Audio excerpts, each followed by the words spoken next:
ده انا في ليله العيد كنت مبسوط اكتر. واحد يقول لي كاس ايه اللي كانوا بيشربوه؟ اكيد مش عصير جوافه يعني. ويقول لك ان هي كانت بتغني ومش عارفه ان الملك فاروق هيحضر، فهو دخل ما اعرفش اعمل لها مفاجاه يعني ولا ايه، فقامت شايله السطر ده وحطت مكانه لحد هنا. وفي ناس كتير ما تعرفش اللي جاي، ما تسمعش عنه، تحس السنباطي فجاه دخلك في حته معقده قوي، تبقى مش عارف هتخرج منها ولا لا، فمحيرني معاه. السلام عليكم ورحمه الله وبركاته، كل سنه وحضراتكم طيبين وعيد سعيد. وعايز بقى اكلمكم النهارده عن اغنيه يا ليله العيد انستينا. واحد طبعا هيقول لي يا ده انت قديم قوي، اقول له طب اعمل ايه؟ ما هو دي اقوى اغنيه عيد اتعملت من الثلاثينات في القرن اللي فات لحد النهارده، يعني داخلين على 100 سنه. طب ده كلام ده منطقي يعني؟ هي الاغنيه دي ليها قصه لطيفه جدا. ان ام كلثوم كانت رايحه مبنى الاذاعه، فلقت بائع متجول بيقول يا ليله العيد انستينا يا مزاجك، وسايب شغله. طبعا في ناس وهي بتحكي بتقول ان هو كان بيروج لبضاعته بالجمله دي، الناس تسمعه بيقول يا ليله العيد انستينا فتيجي تشتري. معرفش كان بيبيع ايه، بلالين ولا ايه، ان كان دوره انتهى لحد هنا هيوحشنا. ام كلثوم بقى لما سمعت الجمله دي عجبتها جدا، قالت ده ينفع مطلع لاغنيه للعيد. وانا شايف ان سحر الجمله دي في الفكره نفسها بتاعت ليله العيد، ان ليله العيد دايما بيبقى لها طعم خاص غير العيد نفسه. مش ليله العيد بس، ليله اي مناسبه سعيده، ان انت بتقعد ليله العيد تتخيل انا هعمل ايه في العيد، اول يوم هعمل كذا، تاني يوم هعمل وهسوي، والخيال دايما بيبقى اعلى من الواقع، لان بيجي العيد بعد كده ما بتعملش اي حاجه ولا الهوا ده، بالعكس ده انت بتتوتر. بتلاقي العيد بيخلص منك والعداد بيعد وانت مش عارف تسيطر على الموضوع. اول يوم خلص، تاني يوم خلص، ايه ده ايه ده ايه ده؟ ده انا في ليله العيد كنت مبسوط اكتر. فالاحتفال والاحتفاء بليله العيد تحديدا شيء جميل. المهم عملت ام كلثوم لما عجبتها الاغنيه ما سكتتش طبعا، قالت للشاعر بيرام التونسي يكتبها بس كان تعبان، فقالت للشاعر احمد رامي يعملها وعملها فعلا. وبعدين قالت للملحن زكريا احمد لحنها. بعدها بفتره قالت للملحن رياض السنباطي لحنها تاني، طبعا مع حفظ الالقاب لكل الاسامي اللي قلناها كلهم اساتذه. المهم يعني ان الاغنيه اخذت حقها ووقتها وبقت اغنيه عظيمه وفرقت في تاريخ الموسيقى العربيه وفي تاريخ ام كلثوم نفسها، لانها عملت لقطه مهمه كده في اخر الاغنيه ليها علاقه بالملك فاروق، فخدت وسام الكمال. هقول لكم عليها لما نوصل لها. فشكلنا داخلين على قلق، يلا بينا.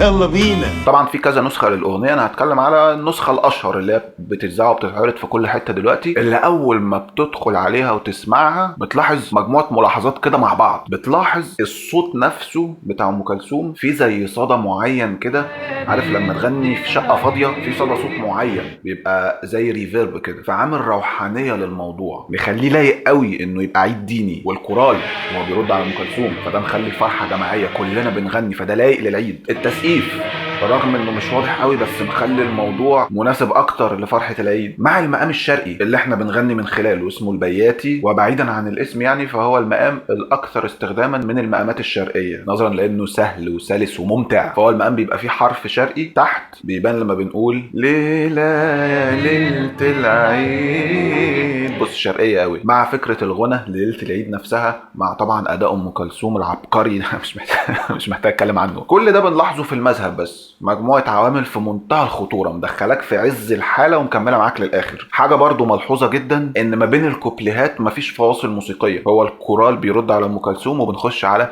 الكوبليه اللي بعده، يعني المزيكا ما بتلعبش غير بس مره في اول الاغنيه عشان تدخلنا في المود والمقام بتاعنا، وبعد كده بترد بقى على ام كلثوم مردات برضو ما فيهاش اي اختراع، هي يعني مردات بتزق الجمله، زي مثلا احنا لو غنينا بتمشي الدنيا يعني. فدي المزيكا، انما اللحن لا، عبقري حيرك يعني. تلاقي بعد المذهب في الكوبليه الاولاني الاستاذ الكبير رياض السنباطي بيعمل لقطه بسيطه قوي في المقام، ان احنا قلنا مقام البياتي في حرف شرقي تحت، هو بيزود حرف شرقي كمان فوق، فبقى السلم مختلف تقريبا، بيبقى اسمه الحسيني في الحاله دي، ان كان اتنين بياتي في بعض، واحد تحت وواحد فوق، فخلاه شرقي اكتر وحرش اكتر. فالحرف الشرقي اللي زاد فوق بقى يخلي ام كلثوم تقول من فوق هلل عنينا فرح، بص شرقي قوي ازاي. ولسه عندنا الحرف الشرقي اللي تحت مستنينا لما نوصل له عند الحته بتاعت واحنا بنقفل ليلة العيد، فخطيرة جدا. الكوبليه التاني بقى بنخش عليه هو الأهم والأخطر، وتحسه لحنيا كده حلقة وصل ما بين اللي قبله واللي بعده. هي بتقول جمعت الأنثى الخلان ودار الكاس على الندمان، ادي المقام بتاعنا البياتي. بتلاحظ بقى في ودنك التغيير، بص وغنى الطير على الاغصان، حاجه مختلفه خالص وبتتعاد عشان تاخد بالك من التغيير. وغنى الطير على اغصان. انت مش عارف بقى هو هيوديك فين، فبص بيوديك فين. ايه حي دي حاجه مختلفه خالص عن المقام الاصلي. قرب لموت كده مقام تاني اسمه راحة الارواح، حتى مخلي الموضوع بقى روحاني برضو اكتر. تحس السنباطي فجأة دخلك في حتة معقدة قوي، تبقى مش عارف هتخرج منها ولا لا، وهتخرج ازاي، وده الخطير. فتلاقيه خرجك بمنتهى السهولة ورجعك للقفلة اللي انت عارفها. احنا واقفين عند يا حي، ففجأة لقيت الفجر بليلة العيد اللي احنا عارفينه، والكورال بيخش بقى يا ليلة العيد، كان ما حصلش اي حاجة.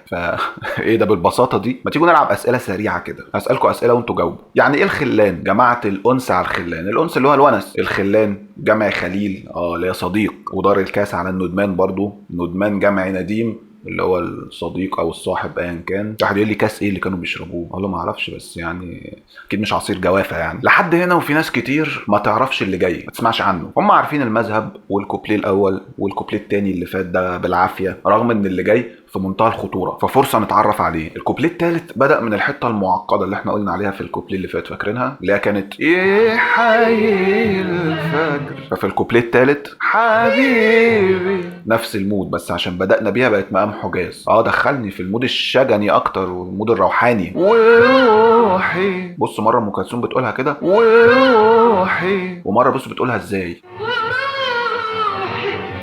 دي حاجه كده من ام كلثوم على الماشي، عشان بس ما نقعدش نتكلم والاغنيه تاخدنا ونبقى ناسيين اداء ام كلثوم قد ايه عبقري. بص هو عموما الكوبليه الثالث والرابع متشابهين جدا في اللحن، نفس البدايه نفس النهايه، في النص بس في اختلاف بسيط. هي لعبتنا التنقل ما بين المقامات بسرعه، صعب تحدد او تمسك مقام معين للجمله، فمحيرني معاه. تفتكروا ايه لحن الكوبليه الثالث والرابع متشابهين، مفيش ما بينهم اختلافات زي باقي الكوبليهات؟ لا ما عنديش اجابه محدده، بس يمكن عشان معاني الكلمات في الكوبليهين دول تحديدا متشابهه. عن الحب حبيبي مركبه تجري، وقولوا له يا جميل بدري. والكوبليه الرابع يا نور العين يا غالي يا شاغل مهجتي وبالي، تعال اعطف على حالي. يعني الثالث والرابع المود بتاعهم واحد، كلام عن الحب، وتقسيمه الكلام نفسها متشابهه، فجايز عشان كده اللحن متشابه ما بينهم هما الاثنين. خلاص قربنا نخلص، هو خلاص الكوبليه الخامس هو اخر واحد معانا، اللي هو اكتر كوبليه اتبهدل.